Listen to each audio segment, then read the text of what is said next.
बच्चों, let's read this question. So the direction is each of this question contains two statements, assertions and reasons. Each of this question also have four alternative choices. Only one of them is the correct answer. You have to select one of the quote A, B, C, D given below.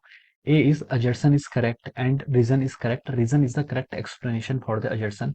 B is assertion is correct, reason is correct, and reason is not the correct explanation for assertion.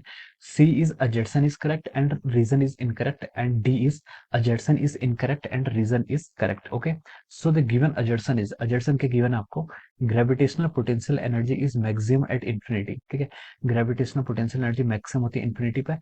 Reason is gravitational potential is the amount of work done in shifting a unit mass from infinity to a given point in a gravitational attraction force field. Okay, तो चलिए बच्चों अब हम इस question को start करते हैं. ठीक है, तो देखिए बच्चों इस क्वेश्चन का आपका की कॉन्सेप्ट क्या है. ठीक है, इस क्वेश्चन का की कॉन्सेप्ट आप लिख सकते हैं. देखिए यहाँ पर हमें क्या बनना है. देखिए ग्रेविटेशनल पोटेंशियल एनर्जी को डिफाइन करना है, फिर उसकी वैल्यू कहाँ पर मैक्सिमम होगी ये बताना है और कैसे होगी. ठीक है, हमें ये भी यहाँ पर बताना है. ठीक है, तो इस क्वेश्चन का आप की कॉन्सेप्ट लिख सकते हैं. देखिए ग्रेविटेशनल पोटेंशियल एनर्जी. ठीक है, gravitational potential energy is the key concept of this question. ठीक है, gravitational potential energy is the key concept of this question. ठीक है, इस क्वेश्चन का की कॉन्सेप्ट क्या आपका ग्रेविटेशनल पोटेंशियल एनर्जी. ठीक है, देखिए ग्रेविटेशनल पोटेंशियल एनर्जी होती क्या है. ग्रेविटेशनल पोटेंशियल एनर्जी आप लिख सकते हैं. देखिए U is equal to minus of G into M divide by R. ठीक है, this is our gravitational potential energy. ठीक है, ये क्या कहलाती है आपकी ग्रेविटेशनल पोटेंशियल एनर्जी होती है. ठीक है, इसको डिराइव कैसे करते हैं. देखिए ग्रेविटेशनल पोटेंशियल एनर्जी होती है amount of work done in bringing a unit mass from infinity to a given point. ठीक है, हम इसको क्या कर सकते हैं वर्क डन लिखते हैं. और वर्क डन क्या होता है आपका, जितना भी वर्क डन होता है वो वर्क डन सेव होता है in the form of energy form में यहाँ पर सेव होता है. ठीक है, तो देखिए वर्क क्या होता है फोर्स. फोर्स कितने एक्ट होते हैं इनके बीच में G M M divide by R square. This is the gravitational force into d r. ठीक है, कहाँ से ला रहे हैं इन्फिनिटी से ला रहे हैं, कहाँ तक ला रहे हैं किसी पॉइंट पी पर ला रहे हैं. ठीक है, यानी कि आर डिस्टेंस मान लीजिए जैसे पी पॉइंट को. ठीक है, अब देखिए ये आपका क्या था वर्क होता है. फोर्स क्या होता है आपका नेगेटिव होता है. यहाँ से हम इसको कैलकुलेट करते हैं तो ये आ जाता है आपका आता है minus G M M divide by R. ठीक है, ये आपका ग्रेविटेशनल पोटेंशियल एनर्जी की वैल्यू हो जाती है. ठीक है, तो this is the gravitational potential energy. ठीक है, अब देखिए जो आपकी ग्रेविटेशनल पोटेंशियल एनर्जी है ये क्या होती है नेगेटिव होती है. ठीक है, ये नेगेटिव होती है. नेगेटिव होने का मतलब यह है कि ये क्या है अट्रैक्टिव फोर्स है. The force is attractive. ठीक है, अगर आपकी एनर्जी नेगेटिव होती है इसका मतलब आपका जो फोर्स है वो क्या है अट्रैक्टिव नेचर का है. ठीक है, तो देखिए ये क्या है नेगेटिव है, तो इसकी मैक्सिमम वैल्यू कितनी हो सकती है. अगर आपका कोई फोर्स जैसे U is equal to minus G into M divide by R, ये आपको क्या नेगेटिव आ रहा है, तो उसकी मैक्सिमम वैल्यू कितनी हो सकती है.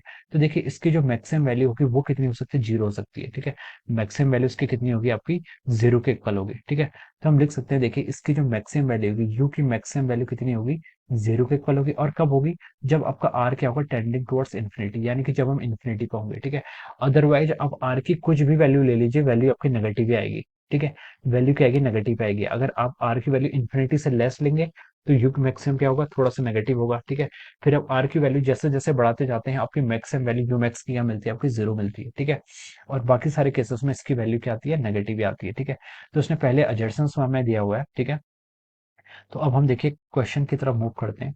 क्वेश्चंस में क्या दिया हुआ है, पहले इसने हमें एजर्सन्स की बना. ठीक है, एजर्सन में देखिए बोला गया है gravitational potential energy is maximum at infinity.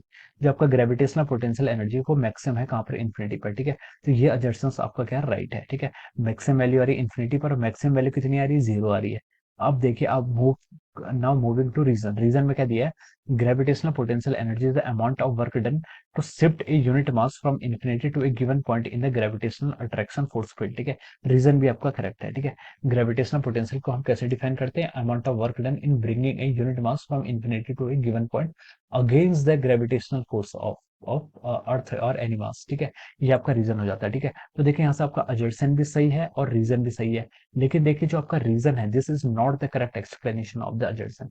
ये इसका करेक्ट एक्सप्लेनेशन नहीं है. ठीक है, इसका करेक्ट एक्सप्लेनेशन क्या है जब आपका आर इन्फिनिटी हो जाता है इन्फिनिटी पर तो इसके कारण आपका यू मैक्स कितना जाता है जीरो हो जाता है. ठीक है, this will be the correct explanation. तो हम लिख सकते हैं कि देखिए ऑप्शन बी में दिखा है कि assertion is correct, reason is correct but reason is not the correct explanation of the assertion. ठीक है, तो हम यहाँ से लिख सकते हैं कि इसके करस्पॉन्डिंग कौन सा ऑप्शन आपका करेक्ट आएगा.